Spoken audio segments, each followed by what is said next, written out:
네, 일부에서는 저희가 이제 원자재 시장 전반에 대해서 좀 알아봤고, 그리고 그 중에서 에너지 섹터에 대해서 조금 자세히 다뤄봤습니다. 근데 위원님이 쓰신 이제 제목 자체가 에너지보다 금속이라고 써주셨는데요. 이번엔 금속에 대해서 좀 자세히 알아볼까요? 네. 저희 하반기 전망 제목이 에너지보다 금속. 그 중에서도 이제 피트로 금, 은, 동 세 개를 좀 말씀드렸는데, 통상적으로 저희가 금속이라고 하면 두 가지 섹터로 나눠져 있습니다. 그래서 금을 포함한 기금속 같은 경우에는 대표적인 안전자산의 영역으로 좀 분류가 되고요. 반대로 이제 닥터카파라고 불리는 구리 또는 알루미늄과 같은 이 산업용 금속들로 또 저희가 섹터가 나눠지는데, 제가 두 가지 섹터 좀 나눠서 기금속 섹터부터 일단 말씀을 드리면요. 기금속 섹터에 대해서는 저희 장표에서 보시는 부분처럼 하반기에도 비중 확대 의견을 가지고 있습니다. 5월 23일까지 누적 기금속 섹터의 수익률이 26% 정도를 기록을 했는데, 사실상 저희가 4월 달까지만 하더라도 미국의 보편 관세, 상호 관세라고 하는 불확실성이 더더욱이나 금 가격을 끌어올리다가 또 5월 달 초에 미국과 중국이 145% 또는 125% 각각 부과를 했었던 이 상호 관세를 3개월, 90일 정도 일단 유예를 하자라고 합의를 하면서 시장이 단기적으로는 뭐 기금속 섹터 내에서도 또는 안전자산 섹터 내에서도 일부 숨고르기 양상들이 나타나고 있는데, 하지만 저희는 금을 중심으로 한 기금속 섹터는 하반기에도 아직 이 상승세가 끝나지 않았다라고 좀 보고 있습니다. 그럼 과거 20년에서 약 30년 가까운 차트를 좀 살펴봐 주시면요. 2000년부터 시작을 해서 2025년 현재 시점까지 총 26년 중에서 금 가격이 또는 기금속 섹터가 상승했던 해는 19번이었습니다. 반대로 하락했던 해는 7번 정도 하락하는 해가 저희가 경험한 바 있는데, 하락했다라고 하더라도 2021년이라든가 2022년 또는 그 앞에 뭐 2018년 같은 경우에는 5% 이상 또는 10% 가깝게 하락하지는 않았었습니다. 그래서 금은 투자하더라도 재미가 없어라고 하는 그런 생각들도 상당히 많았었는데, 반대로 지금 금 가격이 연일 사상 최고치를 경신하면서 상승세를 달려오다 보니까 투자자분들이 이거 고가 부담을 느끼고, 또 너무 금이 비싸다 보니까 언젠가는 한번 가파르게 빠지지 않을까라는 걱정을 하게 되는데, 그게 2013년과 2015년을 경험하셨던 분들이라고 보면 금값이 사상 최고치까지 올라갔다가 2013년에 갑자기 30% 급락하는 사건이 발생을 하는데, 이게 언제 발생할 거냐가 저희는 뭐 향후에 금 투자에 있어서 방향성이 바뀌는 그런 변곡점이 될 거다라고 좀 보고 있습니다. 통상 저희가 금이라고 하는 자산 또는 귀금속이라고 하는 자산은 안전자산이자 인플레이션 해지의 자산으로서 저희가 분류를 하게 되는데, 통상 안전자산의 그런 테마 또는 인플레이션 해지 자산의 테마는 미국 중앙은행이라고 하는 연준이 통화정책을 긴축이라고 하는 금리를 인상하는 구간보다는 기준금리를 인하하는 통화정책 완화 구간에서 완화한다는 말 자체가 결국 경기가 서서히 둔화되기 때문에 경기에 대한 걱정이 있어서 안전자산을 사는 거고, 반대로 지난해처럼 연준이 경기에 대한 걱정 때문에 섣불리 50bp라고 하는 빅컷을 했을 당시에 이 금리를 너무 섣불리 내려서 물가 다시 올라가는 거 아닌가라고 하는 걱정이 나타날 때 인플레이션 해지에 대한 기능이 나타난다라고 보면요. 통화정책 완화 기조화에서 기금속 섹터는 통상 강세 사이클이다라고 볼 수가 있겠는데, 그러면 지금 현재 연준의 금리 인하 기대감 자체가 5월 들어오면서 좀 뒤쪽으로 미뤄지고 있는 감은 없지 않아 있습니다. 이게 5월 달 들어와서 금 가격의 숨고르기 장세를 전개하는 가장 큰 트리거다라고 보는데, 하지만 연준의 통화정책이라고 하는 부분은 저희는 올해 그리고 내년까지는 통화정책 완화 기조가 유효하다라고 좀 보고 있고요. 연준의 기준금리 목표치, 경기 침체가 없다라고 가정하게 되면 3%까지는 금리를 내릴 거야 라고 하는 전망이라고 보면요. 지금 미국 연준 금리를 내려서 지금 지난해 100bp 내렸기 때문에 이제 미국의 기준금리가 4%인데, 여전히 3%까지 내려가려면 100bp 인하가 남아있고요. 이 100bp 인하는 언제 될 거냐라고 보면 올해 50bp, 그리고 2026년 6월과 12월을 보시게 되면 페더럴 펀드 선물이라고 하죠. 저희가 FF 선물이라고 하기도 하고 이 연방 기금 선물이라고 하기도 하는데, 이 연방 기금 선물에 내재된 금리 금리의 방향성을 보게 되면요. 미국의 기준금리가 어느 방향으로 갈 거냐를 볼 수 있는데 2025년에도 금리를 내릴 거고 2026년에도 금리를 조금 더 내릴 거다라는 게 전망이 되고 있습니다. 반대로 2027년 6월에 대한 이 내재 금리를 보게 되면 2026년 말보다는 2027년에는 금리를 올릴 거다라는 전망이 나오고 있기 때문에 저는 금 가격, 통화정책 완화 기조화에서 강세 사이클이라고 보면 2027년 되면 약세 사이클로 전환될 것 같아요. 하지만 지금 저희가 전망하에서는 2026년까지는 완화 기조가 유효하다라고 보면 이 통화정책의 완화가 일단락되는 시점이 최소한 내년도 상반기까지는 완화 기조가 유효하지 않을까라고 보고 있어서 저희는 금 가격의 강세 사이클 또는 기금속 sek터의 강세 사이클은 내년도 상반기까지는 아직은 끝나지 않았다라고 좀 보고 있습니다. 뭐 그렇게 보면 금 가격의 강세를 이끄는 주체가 뭘까냐라고 보면요. 저는 ETF 중심의 투자자들, 또 선물 투자하시는 투자자분들이라고 생각하고 있습니다. 금리가 올라갈 때는 ETF 자금들 자체가 계속 유출되면서 금 가격에서는 하방 압력으로 좀 작용하는 경향이 있고요. 특히 2013년에 금 가격 가파르게 빠졌을 때도 ETF 자금들이 엄청나게 빠르게 밖으로 빠져나갔습니다. 하지만 금리가 인하되는 국면을 봐주시면요. ETF 자금들이 유입이 됐고 또 지난해 3분기부터 올해 1분기까지 ETF 투자자들의 그런 투자 자금 흐름을 보시더라도 순 매입 흐름을 보인다라고 보면요. 통화정책 완화 기조가 긴축으로 선회하지 않는 이상은 ETF 자금 중심의 금 가격 강세 자체가 여전히 유효하다라고 첫 번째로 말씀을 드릴 수가 있겠습니다. 뭐 저희 수급에서 보시면 특히 월드 골드 카운슬이라고 하는 국제 금협회가 올해 1분기 수급까지 좀 발표를 했는데요. 1분기 인베스먼트 투자자들의 자금이 전년 동기간 대비 170% 늘어났다라고 보면 연준이 지난해 9월부터 시작을 해서 통화정책 완화 기조로 이제 전환을 하는 동안에 ETF 투자자들 또는 투자자들 중심으로 해서 골드바라든가 골드 코인을 사시는 분들이 상당히 대거 유입되고 있다라고 좀 보시면 좋겠습니다. 통상 금이라고 하면 약 44%라고 하는 가장 최대 비중을 차지하는 게 장신구 또는 주얼리이기 때문에 가격이 이렇게 가파르게 올라가면 저희 종로만 가더라도 종로의 금빵들 또는 기금속 상가들이 지금은 불황이라는 이야기들을 상당히 많이 하게 되는데 저희는 금 가격이 올라갈 때 장신구 수요는 오히려 둔화가 될 수밖에 없습니다. 이거는 지극히 정상이고요. 결국 중국과 인도 경기가 좋아야지 장신구를 많이 사고 금 가격이 올라가는 게 아니라 오히려 금값이 올라갈 때는 장신구 수요는 둔화가 되는데 반대급부로 앞서 보셨던 이 투자라고 하는 부분 또는 다음으로 보실 중앙은행들의 매입이라고 하는 부분들이 나머지 절반 정도를 차지하기 때문에 이들이 어떤 방향성을 띠느냐가 지금 통화정책 완화 기조하에서는 금 가격 또는 은 가격이 어느 방향으로 갈 거냐를 결정하는 가장 큰 변수다라고 보시면 좋을 것 같아요. 저희 올해 1분기 보시더라도 전 세계 중앙은행들은 약 250톤 정도의 금을 매입을 했습니다. 저희가 연간 금 시장이 1년에 5,000톤 정도의 시장으로 알려져 있는데 1분기 동안 250톤? 그러면 이걸 4개 분기 합치면 1,000톤 정도를 중앙은행들이 사고 있다라고 보시면 되는데 중앙은행들이 전 세계 금 수요에서 차지하는 비중이 20%를 넘어간 게 2022년부터는 20%를 넘어가고 있는 상황입니다.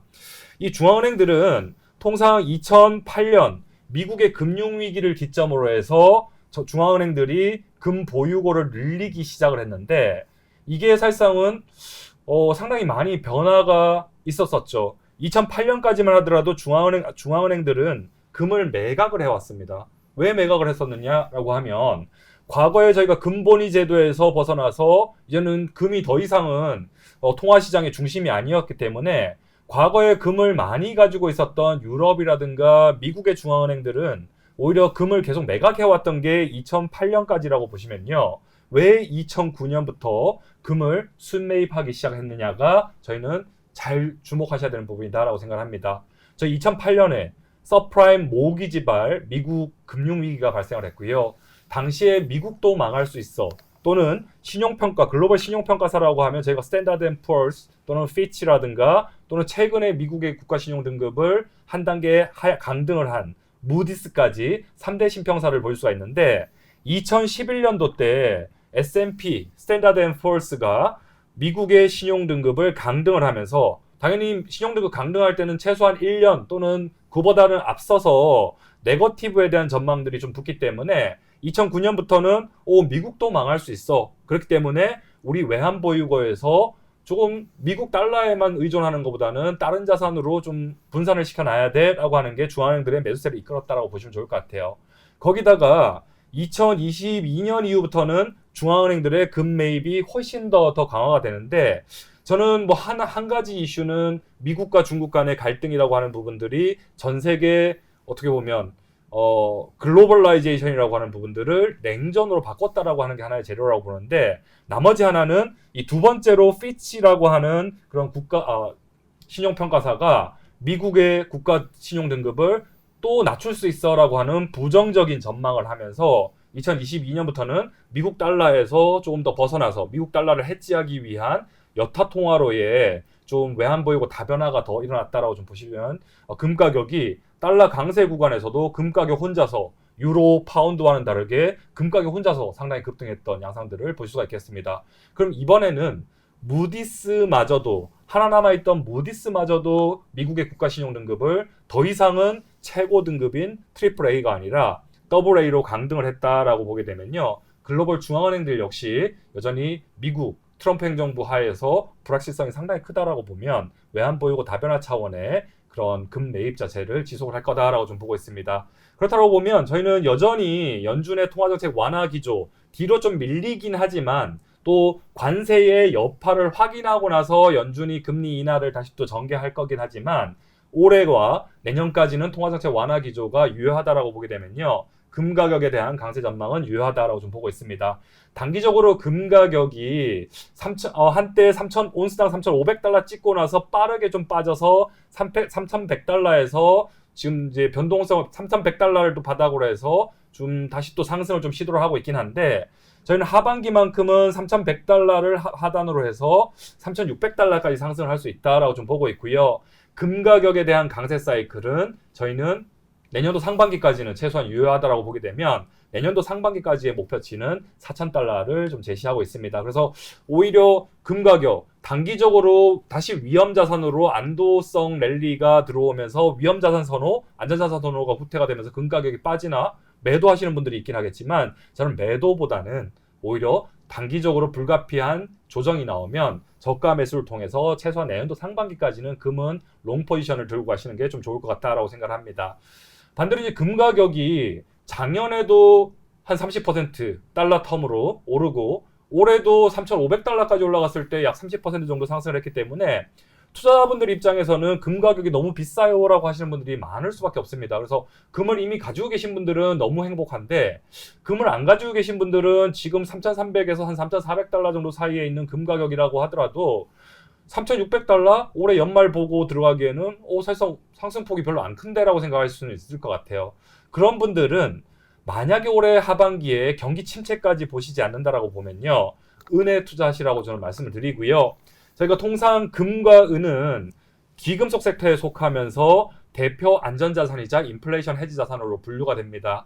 하지만 은은 금에 비해서 50% 정도의 수요가 전기전자라든가 태양광과 같은 산업용의 수요로 일어나다 보니까 경기가 나빠지거나 아래 공포라고 하는 리세션에 대한 공포가 높아지면 골드 실버 레이쇼가 저희가 2020년에 코로나19 대유행 겪을 때 100배 이상 올라갔던 적이 있고요. 최근에도 4월달 이후에 저희가 아래 공포를 다시 또 경험하면서 골드 실버 레이쇼, 금과 은 가격 간의 상대 성과가 100배 정도 수준까지 올라갔는데 저는 과거 경험상 저희가 살펴보게 되면 90배 정도가 저희가 코로나19 대유행 발생하기 전까지만 하더라도 골드 실버 레이쇼의 최고점이었습니다.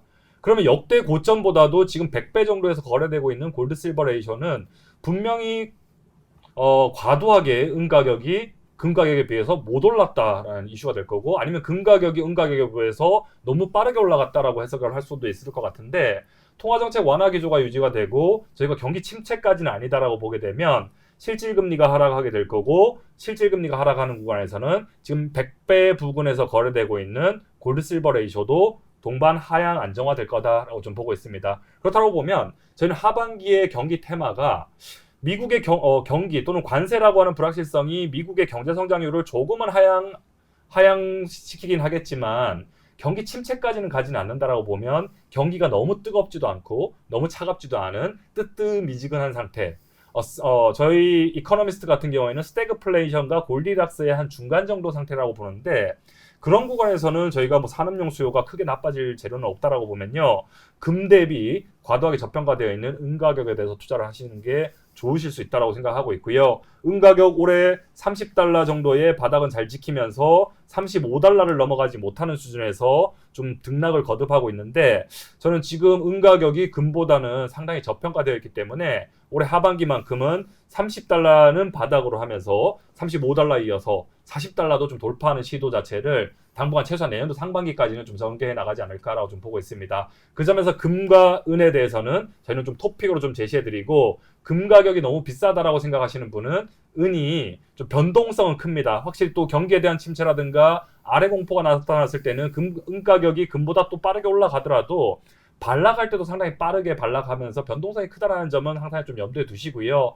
하지만 은 가격의 저가 매력에 사실상 좀 주목하신다라고 보면 은은 30달러 초반이면 저는 경기 침체가 발생하지 않는 이상은 뭐 저는 40달러권까지는 올라갈 가능성이 있지 않을까라고 좀 보고 있습니다. 두 번째로 저희가 산업금속, 닥터 코퍼라고 불리는 구리를 중심으로 한 산업금속 섹터를 봐주시면 통상 저희가 금을 좋게 보는데 어떻게 구리를 좋게 봐요? 라고 하는 질문을 받을 수밖에 없어요. 그거는 투자자분들이 안전자산이냐, 안전자산이냐, 위험자산이냐 이 양분화해서 투자하실 때는 위험자산 투자하실 때는 금을 안 사시게 될 거고 안전자산 투자하실 때는 구리를 안 사시게 되는데 근데 저희가 지난해랑 올해 저희가 시장 경험을 보면요. 금 가격도 사상 최고치를 연일 경신을 해왔지만 구리 가격 역시 지난해에 이어서 올해 코맥스 구리 가격이 사상 최고치를 한 번 더 경신을 했습니다. 뭐 그런 측면으로 접근하게 되면 지난해와 올해 같은 경우에는 경기가 너무 뜨겁지도 않은 상황인데 연준이 통화정책 완화 기조로 돌아섰고요. 그렇다고 해서 경기가 연준이 통화정책 완화를 적시적기에 잘해준다라고 하면 침체까지는 빠지지 않는 장세가 된다라고 보면 금과 구리가 같이 동반 상승하는 또는 동행하는 경향들도 나타날 수 있다라는 것을 지난해와 올해 시장에서 살펴보실 수가 있겠는데 특히 구리 같은 경우에는 뭐 철강이라든가 리튬 가격이 지속 하락했던 올해와 지난해와 비교할 때 이 짙은 파란색으로 나타나고 있는 구리 가격은 작년에도 상승을 했고요. 올해도 상승을 했던 바 있습니다. 뭐 이런 부분에서 저희가 구리를 보게 되면요. 과거 2000년 초반부터 시작을 해서 2020년까지 저희가 구리 투자를 하실 때는 항상 중국을 볼 수밖에 없었습니다. 왜냐하면 전 세계 원자재 블랙홀이라고 하는 중국이 전 세계 산업금속의 수요의 50%를 차지하고 있고 또 산업금속이 매년마다 수요가 증가하는 부분을 중국 혼자서 꾸역꾸역 땡겨갔기 때문에 중국의 부동산 시장 또는 중국의 고정자산 투자가 좋았어야지만이 구리 가격이 올라가고 산업금속 섹터가 강세를 보일 수 있었는데 지난해까지 저희가 고질적인 중국의 부동산 위기가 나옴에도 불구하고 구리 가격이 사상 최고치를 찍을 수 있는 이유가 뭐냐라고 하면요. 구리는 전방산업의 60%가 구리 전선을 만드는 산업입니다. 결국 전선, 건설이라고 하는 부분, 부동산이라고 하는 부분에 저희가 과거 구경제하에서는 상당히 많이 들어갔기 때문에 중국이 중요하게 역할을 했지만 지금은 신경제라고 하는 뭐 로보틱스라든가 AI라든가 테크의 성장세 자체가 뭐 저희 작년에 AI 열풍이 전개되면서 데이터 센터가 상당히 부족하다. 데이터 센터 증설돼야 된다라고 했는데 데이터 센터 증설하려면 전력이 부족하다의 시나리오가 나왔고요. 그럼 전력이 부족하면 무엇을 더 늘려야 되느냐라고 하는 부분에서는 전력 인프라를 더 늘려야 된다라고 하면 건설로 들어가던 그런 구리 전선의 수요가 AI 또는 테크 성장세와 맞물려서 뭐 최근 같은 경우에는 저희가 항생 테크 지수라든가 미국의 로보틱스 AI 지수와 동행하는 모습까지 나타난다라고 보면요. 저희 AI에 대해서 긍정적으로 보시고 나스닥에 대해서 긍정적으로 보신다라고 보면 구리에 대한 수요 전망 역시 과거와는 다르게 이제는 테크의 성장세와 같이 간다라고 좀 보시면 좋을 것 같아요. 4월 달에 구리 가격이 좀 급락을 했던 요인 중에 하나가 중국 위안화가 사실상은 단기적으로 좀 흔들렸던 부분이 있었죠. 미국이 중국에 대해서 상호 관세를 부과를 하고 이 상호 관세가 145%까지 인상이 되면서 2018년을 저희가 복귀를 할 수밖에 없는 상황인 것 같아요. 트럼프 1기 때 2018년 당시에 미국이 중국을 공격을 하면서 중국이 어떻게 대응을 했었냐라고 하면 수출을 방어를 해야 되기 때문에 위안화를 의도적으로 절하를 시켜서 수출을 방어하는 정책을 썼기 때문에 지난해 트럼프가 재선하고 트럼프가 당선됐을 때 대부분의 투자자들이 트럼프가 다시 또 출범하게 되면 위안화는 다시 또 하락하게 될 거고 산업금속은 안 좋을 거야 라고 봤다라고 보면요. 올해는 좀 다르죠. 올해 이 무역전쟁은 중국하고 미국 간의 무역전쟁이 아니라 전 세계를 겨냥을 해서 미국이 관세 정책을 쓰고 있기 때문에 이거는 중국 혼자서 힘든 게 아니라 오히려 최근에 중국이 더 버티고 있고 오히려 미국과 중국 간의 협상에서 중국이 조금 더 승기를 들고 있는 모습들도 나타나고 있다고 보면요. 중국은 이미 미국의 팔을 다 읽고 있다라는 부분을 접근할 수가 있겠습니다. 그런 부분에서 위안화가 최근에 다시 또 강세가 나타나고 있는 이유가 올해 중국의 양회에서 중국은 성장의 드라이브를 더 이상 투자라든가 수출이 아니라 내수를 부양을 해서 내수를 부양을 해서 중국의 성장률 5%를 만들어 가겠다라고 전망을 했다라고 보면요. 내수가 성장하려면 우리나라 내수가 좋으려면 원화 가치가 강세로 가야지 내수가 좋습니다. 그럼 중국 입장에서도 중국 내수가 좋으려면 위안화가 강세를 가야지 좋다라고 보면요. 위안화의 강세라고 하는 부분은 최대 소비국인 중국의 구매력을 높여주는 거고 죄송합니다. 최대 소비국인 중국의 구매력이 높아진다라고 보면 산업금속 섹터의 바닥도 상당히 단단하다라고 좀 볼 수 있겠습니다. 이런 부분들을 매크로적으로 저희가 구리 가격의 하단이 단단하다라고 좀 보신다라고 보면 펀더멘탈적인 측면에서도 구리 시장은 시장의 우려보다는 상당히 타이트한 수급을 보여주고 있는데 통상 구리 광산 시장의 수급을 보여주고 있는 이 재련수 수료라고 하는 부분은 재련수 수료가 올라갈 때는 가격이 하락하는 경향이 있고요. 재련수 수료가 지난해에 이어서 올해까지 마이너스로 내려오는 동안에는 가격이 상방 압력을 받는 경향이 있습니다. 구리 광산 시장이 그만큼 구리 수요를 못 따라간다라고 하는 말이고요.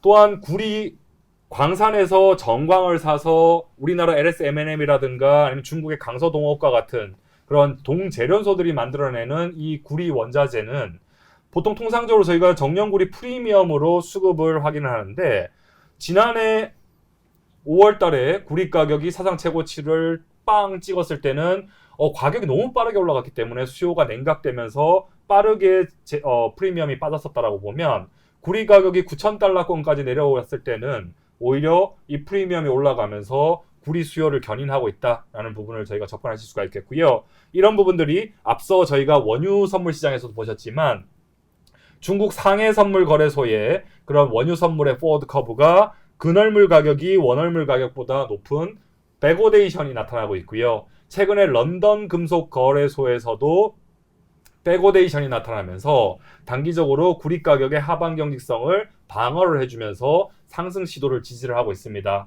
하지만 최근에 아마 저희가 이제 선물 시장에서 코맥스 구리 선물을 투자하셨던 분들은 코맥스 구리 가격은 런던 금속거래소 구리 가격이 올라가는데 코맥스 구리 가격은 계속 빠지네라는 부분을 좀 보셨을 거예요.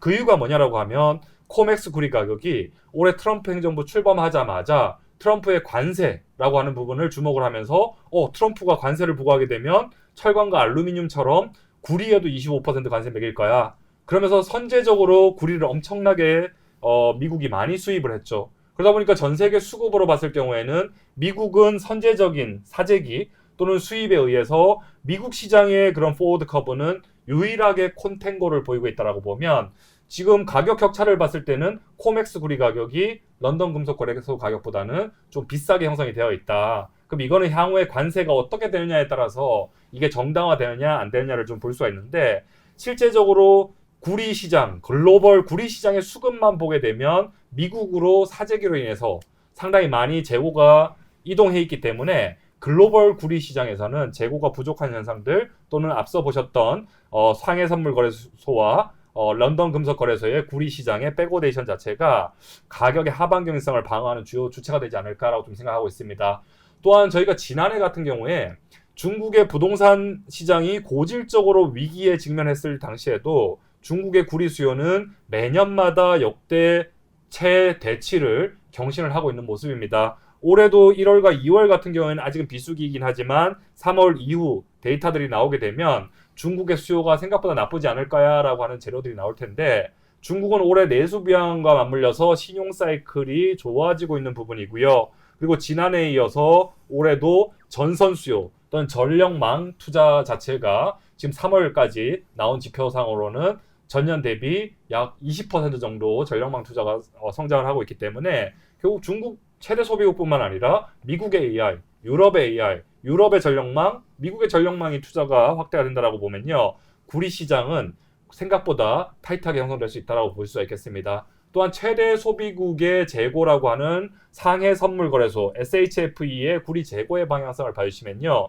통상 1분기에는 중국이 비수기이기 때문에 재고를 비축하기 때문에 중국 재고가 증가합니다.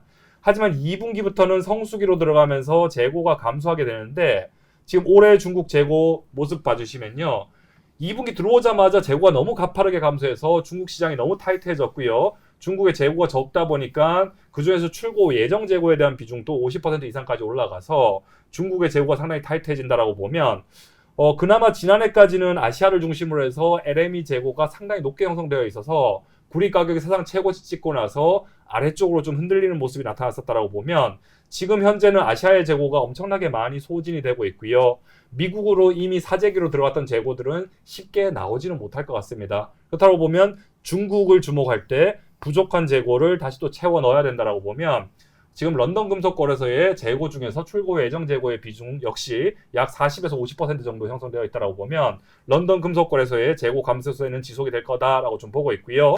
저희는 9,000달러 정도를 중심으로 해서 올해 미국의 상호간세발 아래 공포, 리세션 공포가 나왔을 때 일시적으로 8,000달러권까지 내려오는 모습들이 나타났었는데 오히려 9,000달러 정도는 침체가 없다라고 보면 9,000달러 정도 수준이 구리 가격의 락바텀이 될 거고 저희는 지난해 기록했었던 톤당 11,000달러라고 하는 목표를 향해서 구리 가격은 올해 하반기에도 투자자들의 순매수 자체가 유지되지 않을까라고 좀 보고 있습니다. 그래서 금속에 대해서는 저희가 금 좋게 보고요. 은에 대해서도 금이 너무 비싸다라고 보시면 은에 투자하시는 것도 저희는 권고를 드렸는데 대표 위험 자산에 속하는 구리에 대해서도 펀더멘탈만 보게 되면 시장이 우려하는 아래 공포 또는 관세에 대한 불확실성보다는 구리 시장이 상당히 타이트하다라는 부분이 있기 때문에 톤당 9,000달러 또는 저희가 코맥스 구리 선물 시장에서는 4달러대 초반까지 구리가 만약에 빠진다라고 보면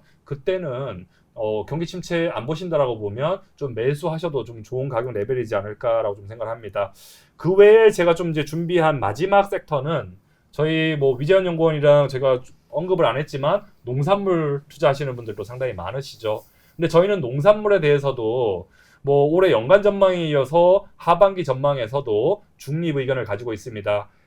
농산물 시장, 특히 농산물 섹터 지수 중에서 65%가 곡물 시장이고요. 아마 선물 투자하시는 분들도 곡물 선물을 좀 유동성이 그나마 좀 곡물 선물이 낮기 때문에 곡물을 많이 보실 텐데 곡물 가격은 러우 전쟁이 발생했었던 2022년을 고점으로 해서 지금 2023년, 2024년, 2025년 지속 하락을 하고 있습니다. 그나마 지난해 농산물 가격 중에서 올라갔던 것들 엄청나게 많이 올라갔던 것들이 있죠. 코코아 가격 지난해 한 150% 급등했었고 올해 연초에 커피 선물 가격도 상당히 급등하는 데다가 최근 와서는 다시 또 코코아 가격이 올라가는데 저는 이 소프트 농산물들은 가격의 변동폭이 너무 커서 선물 투자하실 때 상당히 좀 주의하라고 좀 말씀드리면서 곡물을 중심으로 해서 농산물 투자하시라고 말씀드렸는데 곡물 또는 농산물에 대해서는 한 가지만 좀 보여드리면서 설명을 드릴게요. 농산물은 음식료와 동일하게 글로벌 수요와 가격의 탄력성이 미미합니다. 그래서 경기가 좋아진다라고 해서 농산물의 수요가 엄청나게 좋아지거나 수요가 좋아져서 가격이 올라가거나 또는 가격이 싸진다라고 해서 농산물 수요가 좋아져서 가격이 다시 또 바닥을 잡는다라든가 그런 상황들이 안 나타나요. 그래서 농산물을 보실 때는 수요 공급에서는 공급이 미치는 영향력이 상당히 크다라고 보시면 가장 좋을 거다라고 말씀을 드리고 공급에 영향을 미치는 것 중에서 어떤 영향이 있을 거냐라고 보면 날씨 변수죠. 올해 4월부터 미국 미드웨스트 지역이라고 하는 콘벨트를 중심으로 해서 옥수수와 콩이 파종이 되고 있고요. 옥수수와 콩이 파종이 되면 이제 6월까지 파종이 되게 되면 6월 중순부터 8월까지는 이제 떡잎이 나고 블루밍이 일어나고 작황이 되는 시기고 또 미국 같은 경우에는 9월부터 11월 사이에는 이 옥수수와 콩을 수확하게 되는데 이 기간에 파종에 악영향을 미치는 날씨 변수가 나타날 거냐 또는 작황에 악영향을 미치는 날씨 변수가 나타날 거냐, 또는 수확기에 악영향을 미치는, 생산 차질을 미치는 악영향이 나타날 거냐라고 보면 올해 연간 남아있는 기간 동안의 기후 전망을 보게 되면 지금 현재는 92% 정도가 기상이변 중립 전망이고요.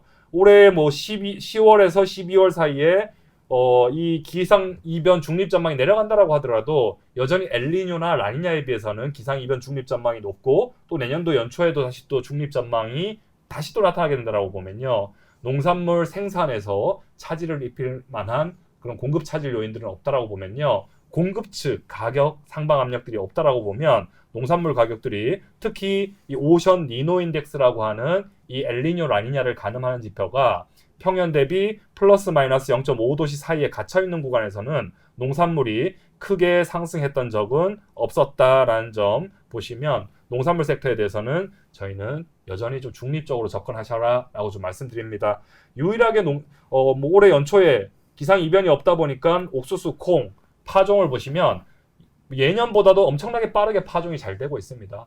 이 말은 결국은 올해 미국의 옥수수와 콩 또는 농산물 생산량 자체가 늘어날 거다라고 하는 전망들이 대기하고 있다라고 보면요. 농산물 가격 뭐 과거 대비 2023년, 2024년, 2025년까지 계속 빠지고 있다 보니까 러우 전쟁 직전 수준까지 빠졌네라고 하는 게 투자자분들은 엄청나게 저가 원자재를 투자하실 때 농산물을 투자하시고 싶은 분들이 좀 생길 것 같아요. 하지만 농산물은 공급 측에서 가격에 상방 압력들이 나타나기 전까지는 사실상 크게 먹을 건 없다. 유일하게 농산물 가격을 방어를 해주는 주체는 하나밖에 없습니다. 달러가 엄청나게 가파르게 내려가면 당연히 미국산 농산물의 수출 경쟁력이 좋아지는 부분, 요게 농산물 가격의 바닥은 좀 잡아주는 역할을 한다라고 보면요. 저희는 에너지와 농산물에 대해서는 중립 의견을 말씀을 드리고 저희가 하반기 원자재 그런 전망에 대한 제목에서 말씀드렸다시피 에너지보다는 금속, 이 금속 양대 섹터인 귀금속과 산업금속을 중심으로 해서 하반기 원자재 투자 하심을 권고를 드리도록 하겠습니다. 네, 이 정도 만족하실까요? 예. 일단 아까 1부에서 저희가 이제 에너지에 대해서 좀 자세히 알아봤다면 2부에서는 이제 귀금속 그리고 산업금속, 농산물 이렇게 좀 자세히 알아봤습니다. 사실 일반 투자자들 입장에서 원자재 투자를 하실 때 단순히 가격 전망뿐만이 아니고 이 수급 요인을 파악하기가 굉장히 어려울 텐데요. 그런 부분들을 좀 쉽게 잘 설명해 주셔서 저희가 이해하기 편했던 것 같습니다. 일단 이렇게 시간 다시 내주셔서 다시 한번 감사드리겠습니다. 네, 감사합니다. 네, 저희는 오늘 여기까지 마치도록 하고 다음에는 외환시장 하반기 전망 자료로 찾아뵙도록 하겠습니다. 감사합니다.